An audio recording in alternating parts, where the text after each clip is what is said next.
All the links to the original posts are given in the description. So now let's head straight to the video. GF asked if I'd come to see some houses with her so she can buy it with her mum. GF asked me if I would come with her to see some houses that she's going to buy with her mum. So we've been together for nearly 3 years. Since 8 months of being together, she's been wanting to buy a house with me when at that time I had to say no as it was way too soon to be getting into that sort of financial commitment, plus we weren't even married. We ended up renting a flat for the past 2 years. We go 50/50 on everything. Since then, her mum, who has always been supportive of her, has been saving money for her first deposit for a house. I'm planning on buying my mum's council flat next year because they're giving us a 127K discount as she's lived there for over 15 years. But we'd only get it after owning it for 5 years. My mum would still live there on her own. I wouldn't move back. I'd still happily rent with my GF. So because I keep refusing to buy with my GF as I believe we should be married first because buying any property together, she now is planning to buy a house with her mum.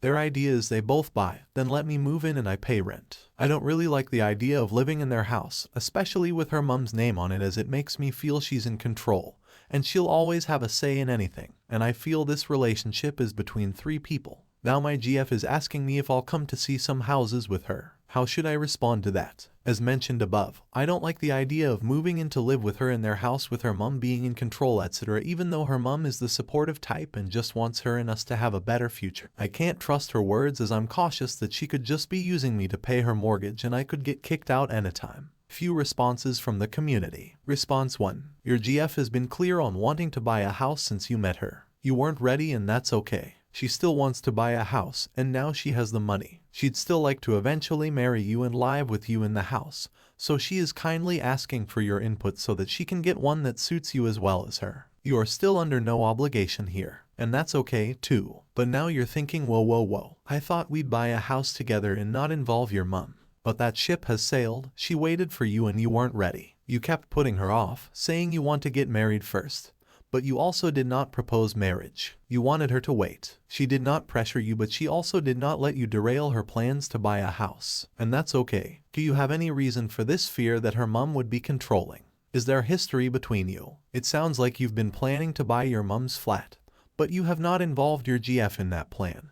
And it sounds like your mum would still live there, so it would not be a home for you and GF. But you seem to want that to happen. See, that's where the problem is. Also, WTH dude. You have posted this same issue 9 previous times in the last 3 weeks. You're not even asking a clear question. Response 2. Didn't you already ask this and everyone told you that you're the problem and being unreasonable and selfish? And you've already previously posted a thread admitting you're selfish and want to change. So where's the confusion here? The world hasn't dramatically changed between the last few times you've posted this. Are you expecting a different answer? Because you clearly have no plans on changing yourself. Response 3. Jesus, this guy is a disaster. Skim his post history. Multiple people in his life telling him he's selfish and makes bad decisions. Some customer that he sold something to attacking him and smashing up his car, and then him being very set on buying his mom's flat that his girlfriend has no interest in.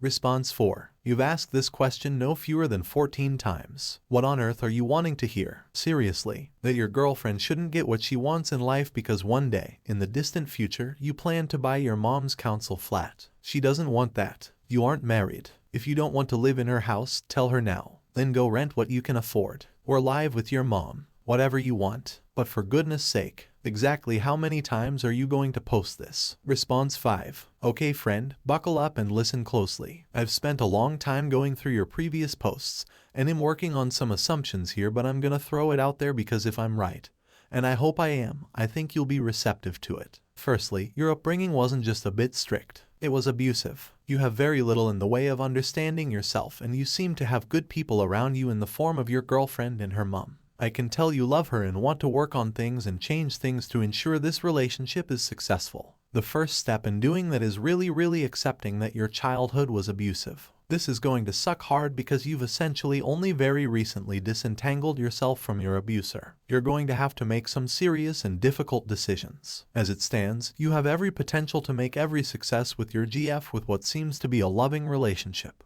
But your mother is part of this relationship because although you've moved out and she isn't shouting at you all the time, she is still controlling you. I would highly suggest limiting contact with her and stop providing for her financially. I know this is really difficult to do because you feel guilty and want to support her, and I also saw you stated cultural views in defense of your relationship with your mom, but she is the parent, not you. It sounds as if your dad is still on the scene. They are a couple. They are adults. Let them live their lives and seek any support they might need. Right now, you are not free, you are not your own person, and you are not making decisions without their input. I saw that your dad communicated with your mom, which resulted in her criticizing you again.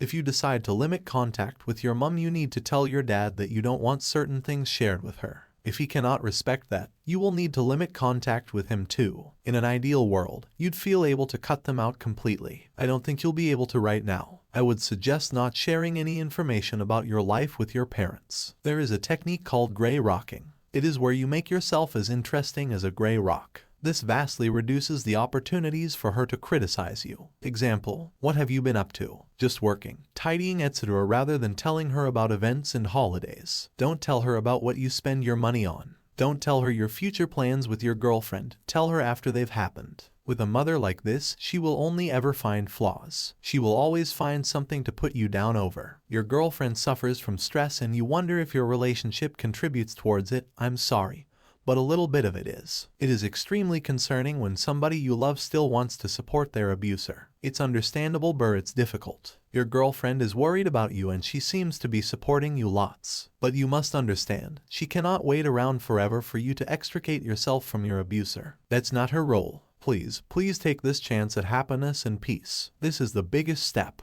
I really want you to look into getting some therapy. I hate armchair diagnosing as much as the next person. But as someone who really relates to parts of this story, I genuinely think you will be suffering from trauma and you seem highly neurodivergent. Please look into a therapist who specializes in childhood abuse and is ND friendly. Sometimes therapists get it wrong, and that's because we are human and imperfect. So if we take steps to mitigate the potential issues by selecting a therapist who can help you specifically in these areas, it makes it more likely to be successful. Lastly, I can't tell you what to do with your money or with buying homes. But here's my 2 cents. Your GF and her mom can buy that house. You don't have to live there. You can rent somewhere else if you want. Or, you could move in with her and pay rent there. Cost-wise, doesn't affect anything. If things go well and you get married, can't you see about buying her mom's half? These are discussions you CSN have now. Tell your GF that you're worried about your security. Reassure her you would like to live with her but you want to make prudent decisions. Ask her if she can help brainstorm ideas to make you feel more comfortable. If need be, involve her mom in the discussion. You have a real chance at turning your life around, going through all the work and steps necessary to ensuring peace and happiness. It's going to be a very long and tough road, but you owe it to yourself and to the people around you in your life to try. So, recap. 1. Limit contact with your abuser. 2. Therapy, more therapy. 3. Speak with your girlfriend about your concerns and be as open and as forthcoming as possible. Lastly, for what it's worth, your business partner seems to think he owns you. I do think he has good advice and you could learn a lot from him professionally, but you might want to ensure you protect yourself personally from him. That's just a side note and is not the most pressing issue right now. Good luck. If you like the story, hit the like and don't forget to subscribe the channel, and thanks for watching.